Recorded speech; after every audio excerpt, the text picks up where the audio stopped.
Hello, nice to meet you again in our daily bulletin. And now the headlines as usual. President Trương Tấn Sang meets with International Red Cross leader. Vietnam and Italy legislative leaders meet in Rome. Deputy Prime Minister calls for effective use of water energy.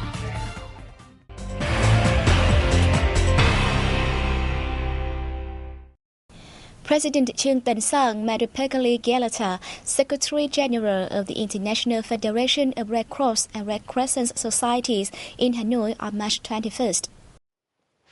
President Sang told his guests that Vietnam is willing to coordinate with international organizations to better humanitarian activities. He suggested that the Federation continue uphold its role in coordinating humanitarian aid in Vietnam. He urged the Federation to provide Vietnam with further technical and financial support to help it improve its capacity in coping with natural calamities and mitigating disaster risks. Gilletta spoke highly of the efforts by the Vietnam Red Cross in humanitarian activities. He expressed his pleasure at the fact that Vietnam's humanitarian policy is paying off in the country and making positive contributions to the world community's activities. National Assembly Chairman Nguyễn Sinh Hùng has said bilateral relations between Vietnam and Italy have developed well in all fields in recent years, particularly after they established a strategic partnership last year. Meeting with the President of Italian Senate, Pietro Grasso, in Rome on March 20th, the chairman expressed his hope that the Italian Parliament will approve and facilitate the European Parliament's adoption of the Vietnam-European Union Partnership and Cooperation Agreements, which was signed in June 2012. He also called on Italy to support the EU in concluding negotiations on the free trade agreements with Vietnam this year. The top Vietnamese legislator's official visit to Italy is being made at the invitation of the President of Chamber of Deputies, Laura Boldrini. He invited his heart to visit Vietnam and led the delegation of the Italian Parliament to attend the 122nd Interparliamentary Unit Assembly to be held in Hanoi next year.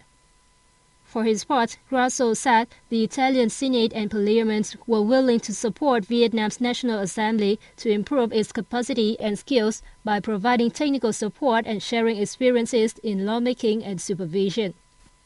The two leaders agreed to increase exchange visits by delegations at all levels and foster cooperation at multilateral forums. They also agreed to better supervise implementation of agreements signed by the two countries. The same day, Chairman Hùng met with Secretary General of the Italian Communist Refondation Party, Paolo Ferrello. Hùng expressed his hope to receive more support from the House in boosting bilateral ties between the two parliaments and exchanges among friendship parliamentarian groups. Paolo Ferrello said he will move to further strengthen relations between the two parties. He added he hopes to learn Vietnam's experience in socio-economic development and the building of socialist-oriented market economy in the time ahead. On March 20th, Chairman Hùng met with the Vietnamese embassy staff and representatives of Vietnamese community in Italy. He affirms the party and state always support and create favorable conditions for Vietnamese citizens living and working abroad. He said he hopes that the Vietnamese community in Italy further contributes to boosting friendship and comprehensive strategy between the two countries.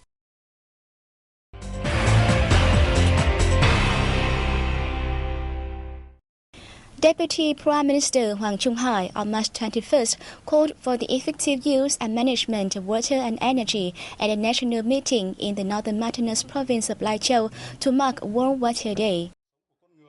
Deputy Prime Minister Hải warned that water resources are at risk of exhaustion due to a booming population and growing demand for water and energy. The world demand for energy will jump nearly 50% by 2035, meaning that the water supply for energy generation will see a rise of some 20%.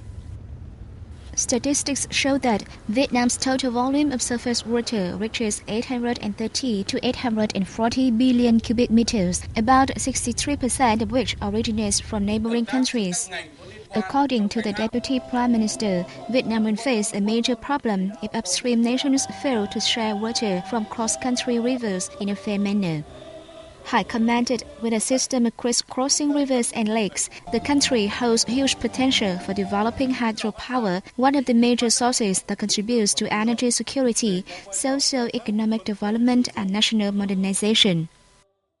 The Ministry of Natural Resources and Environment on March 21st held a cycling program to mark World Meteorological Day, which is slated from March 23rd. Themed Weather and Climate Engaging Youth. This year's event aims to raise public awareness on the weather and climate change. It also targets upping youth involvement in efforts to cope with global climate change, particularly in the building and implementing of policies relating to green growth. This year's theme shows the responsibility of the young generation to these important issues, as well as leaders' trust in them to protect the climate.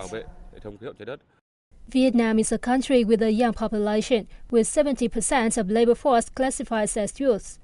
Therefore, their contribution play a significant and long-term role in protecting the environment and reducing the impacts of climate change.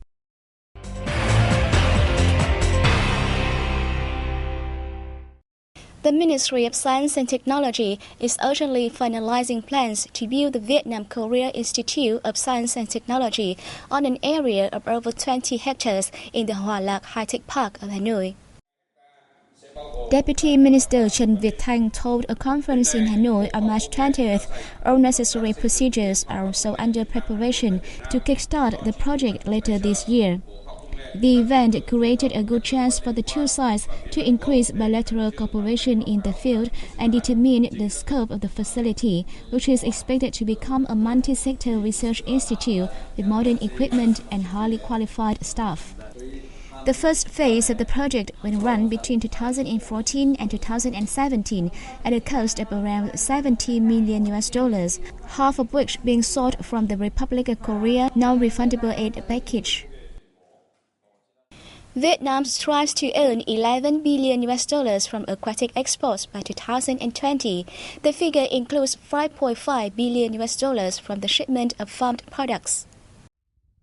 The target was revealed by the Directorate of Fisheries under the Ministry of Agriculture and Rural Development at a press briefing in Hanoi on March 20th on the occasion of the sector's Traditional Day, April the 1st. According to the General Statistics Office, in 2013, the aquatic sector pocketed $6.7 billion from exports, a year-on-year increase of more than 10%. The output of aquatic products rose from some 1 million tons in 1990 to nearly 6 million tons at present, including 2.7 million tons of native products and 3 million tons of farmed products. Vietnam prioritizes growing shrimp and shellfish, which are of high economic values. Vietnam Airlines, together with leading travel agencies, are joining the International Travel and Tourism Exhibition in Moscow.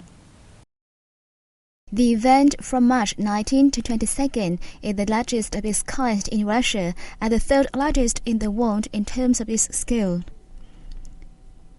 It drew the participation of more than 1,800 tour operators from 198 countries and regions worldwide. Participating in the event, Vietnam aims to promote the country's tourism in Russia, a market with a growth rate of nearly 300% during the 2011-2013 period. According to the Vietnam National Administration of Tourism, the number of Russian visitors to Vietnam climbed from 100,000 in 2011 to 144,000 in 2012 and 298,000 last year. It is the hospitality, goodwill, beautiful beaches, proficiency in Russian, and improved services that have attracted Russian arrivals to Vietnam. In order to fully tap the potential market, the administration has partnered with tourism companies at localities to promote the image of Vietnam right in the country. Vietnam is striving to welcome 1 million Russian holidaymakers by 2020 through offering a range of new tourism products. On this occasion, Vietnam Airlines announced that it will increase the number of flights from Moscow to Nha Trang City in the central coastal province of Khánh Hòa to 3 per week between October 26, 2014 and March 28, 2015. And that has come to an end of our program today. Thank you for joining us and see you next time.